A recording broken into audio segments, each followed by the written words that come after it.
Social networking সাইটে বেশ কিছুদিন ধরে বেশ মজার কিছু মিম ঘোরাফেরা করছে। একটু শোনাই। বলছে, মাধ্যমিকে এবার প্রশ্ন আসতে চলেছে ভারতের হেলানো শহর কোনটা। আরেকজন লিখছে, কলকাতায় যেভাবে একের পর এক বাড়ি হেলে পড়ছে, মনে হচ্ছে কদিন পর পৃথিবীটাই কাত হয়ে যাবে।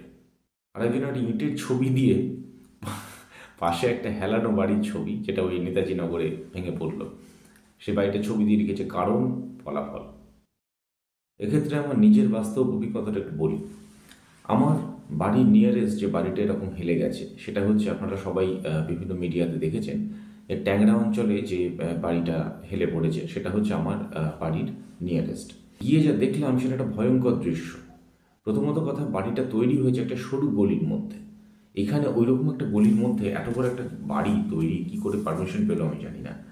দ্বিতীয়ত কথা, বাড়িটা দূর থেকে, মানে একটা গ্লাস, বাড়িটার পিছনে একটা মাঠ আছে, ওই মাঠের দিক থেকে আমি যখন ঢুকলাম তখন প্রথমে দেখে আমি একটু অবাক হয়ে গেলাম যে দুটো বাড়ির মধ্যে কোনটা কার গায়ে হেলে পড়েছে। কারণ দূর থেকে যখন আপনারা দেখবেন, ছবিটা আমি দেখাবো আপনাদের, যখন দেখবেন তখন মানে মনে হবে যে দুটো বাড়ি বোধহয় দুটো বাড়ি গায়ে হেলে পড়েছে। তারপর আমি একটু কাছে গেলাম, কাছে গিয়ে খুব ভালো করে অবজার্ভ করলাম, এবং দুটো বাড়ির কার্নিশ, মানে একদম মানে জানলার উপরে যে কার্নিশ থাকে, একটা কার্নিশ একটা কার্নিশের ওপরে চলে গেছে এরকম কার্নিশ।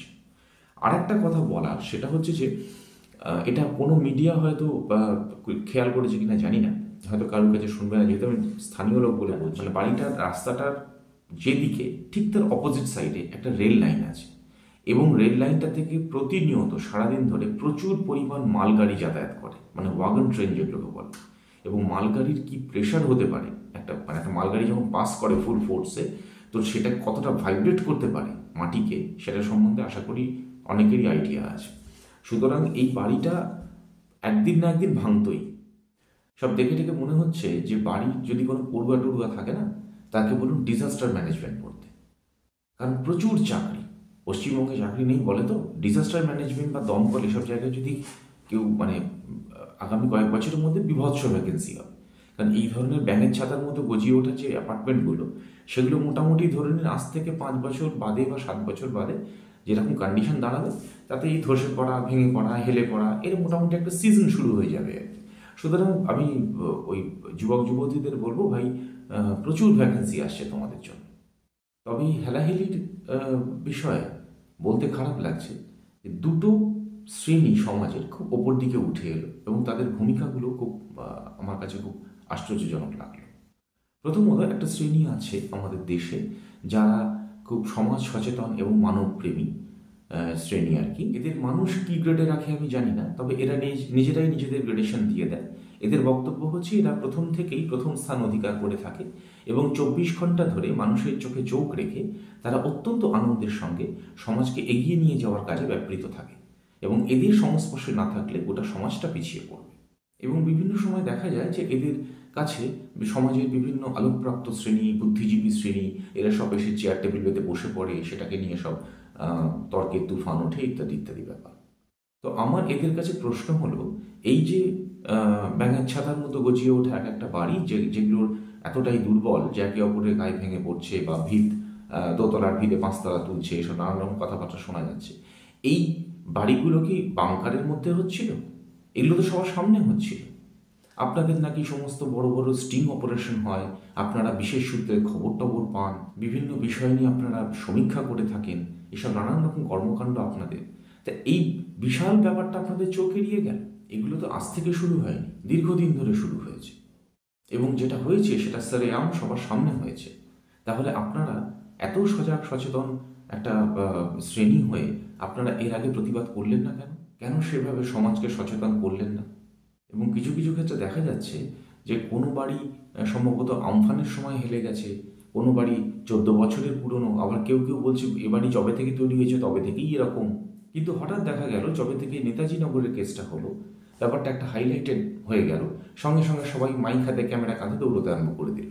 I am really sorry to say, এই শ্রেণীটাকে বলছি, you are equally responsible for this up to some extent. নাহলে কলকাতা শহরে হঠাৎ করে এতগুলো হেলাবাড়ি বেরিয়ে গেল, এটা তো হতে পারে না। আরেকটা শ্রেণী রাতারাতি উত্থান হয়েছে সমাজে, তারা হচ্ছে অত্যন্ত নীতিবাগীশ, মানে একটা আলু কিনলেও তারা আলুটাকে জিজ্ঞাসা করবে যে আলুটা দাদা সঠিক পথে এসেছে তো, চোরাই পথে আসেনি তো, এরকম টাইপের।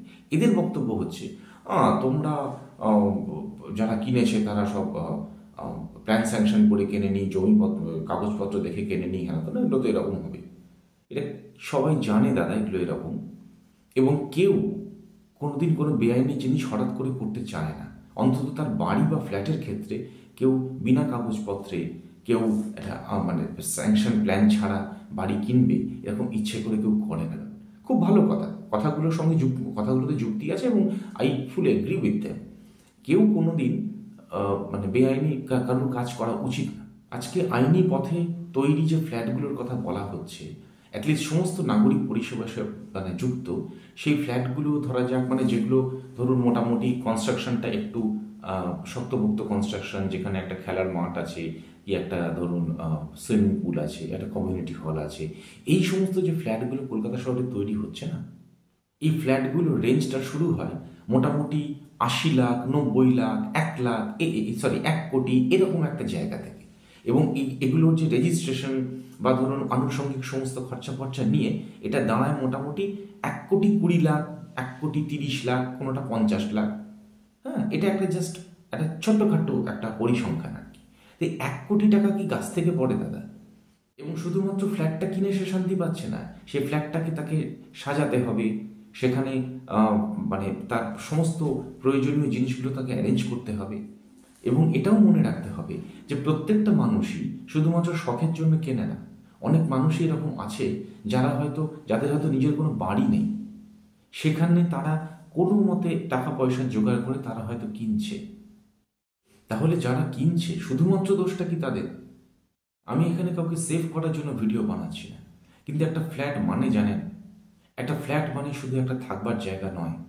একটা ফ্ল্যাট মানে একটা মানুষের সারা জীবনের সঞ্চয়, অথবা সেই মানুষটা সারা জীবনের মতো লোনে ডুবে যাওয়া। একটা মধ্যবিত্ত মানুষ যখন কোনো ফ্ল্যাট কেনে, ধরা যাক সে 40 বছর বয়সে ফ্ল্যাটটা কিনলো, তার যদি 60 বছরের রিটায়ারমেন্ট হয়, তাহলে এই এন্টায়ার 20 বছর ধরে না সে অন্তত পার মান্থ 10 থেকে 15 হাজার টাকার ইএমআই মেটায় তার সংসার খরচা থেকে। এবার যদি সেই ফ্ল্যাটটা কোনোদিন ভেঙে পড়ে বা হেলে যায় বা ধসে যায়, তখন শুধুমাত্র তার সেই টাকাটা চলে যায় না, সেই ফ্ল্যাটের মধ্যে যে আসবাবপত্রগুলো তাকে পয়সা দিয়ে কিনতে হয়েছে সেগুলো নষ্ট হয়। সেই ফ্ল্যাটের তলায় তার যদি একটা গাড়ি সে কষ্ট করে কিনে থাকে, সেই গাড়িটাও ডেমোলিশড হয়, নষ্ট হয়। এমনকি তার মানে সেই মানুষটার বইয়ের যদি কোনো গয়নাগাটি থাকে সেটাও হারিয়ে যায়, সেই ধ্বংসস্তূপের মধ্যে সেগুলো আর পাওয়া যায় না। অ্যান্ড লাস্টলি যদি কেউ তার মধ্যে থেকে মারা যায়, তাহলে তো সারা জীবনের মতো গেল। এখানে কোনো ইমোশনের জায়গা নেই দাদা, এটা বাস্তব। তাহলে পড়ে রইল কি? কারা এই ফ্ল্যাটগুলোকে পারমিশন দিচ্ছে, কারা স্যাংশন দিচ্ছে? আমরা জানি যে 90-এর দশকের পর থেকে আস্তে আস্তে আরবানাইজেশনটা এত বেড়ে গেছে যে মানুষের মধ্যে শহর কেন্দ্রিকতা বেড়ে গেছে। শহরের কাছাকাছি থাকতে হবে, শহরের মধ্যে থাকতে হবে। আমার এই ভিডিওর উদ্দেশ্য কাউকে আঘাত করা নয়, কিন্তু যা দেখে এলাম সেটা একটা ভয়ঙ্কর দৃশ্য। এবং ভাবতে খুব অনেক অবাক লাগছে যে ফ্ল্যাটটা বেঁকে গেছে তার পাশের ফ্ল্যাটটায় কিন্তু এখনও লোকজন আছে। এবং জানি না তাদেরকে প্রশাসন থেকে সরিয়ে নিয়ে যাবে নাকি তারা ওখানেই থাকবে, জানা নেই। কতটা রিস্কে তারা আছে বলুন তো। আমি কখনো দেখতে পাচ্ছি আপনাদের বিভিন্ন মিডিয়া চ্যানেলে দেখতে পাচ্ছি যে ফ্ল্যাটগুলোকে বিম দিয়ে আটকে রাখা হয়েছে, কোনো নিজস্ব বাড়িও বেঁকে গেছে। এবং এইভাবে যদি চলতে থাকে তাহলে আজ থেকে বেশি দিন না, অনুরূপ 10 বছর পরে হলেও পুরো শহরটার কি অবস্থা দাঁড়াবে। এবং ভগবান না করুন যদি কোনোদিন কোনো ভূমিকম্প হয়, 1 মিনিট অনলি 60 সেকেন্ডের ভূমিকম্প যদি কলকাতাতে স্টে করে, তাহলে অর্ধেক কলকাতার কি অবস্থা দাঁড়াবে সেটা খুব সহজেই অনুভব। তাই কি আর বলবো, সবাই সতর্ক থাকুন যাতে এই ধরনের কনস্ট্রাকশন আমাদের এখানে না হয়। এবং সবশেষে এটাই কামনা করি যে যেখানেই থাকুন নিরাপদে থাকুন। অ্যাটলিস্ট আমাদের মাথার ছাদটা যেন আমাদের কাছে ঠিক থাকে, এটা ছাড়া আর কিছু বলবার নেই। সবাই ভালো থাকবেন, পরের পর্বে আবার দেখা হবে। নমস্কার।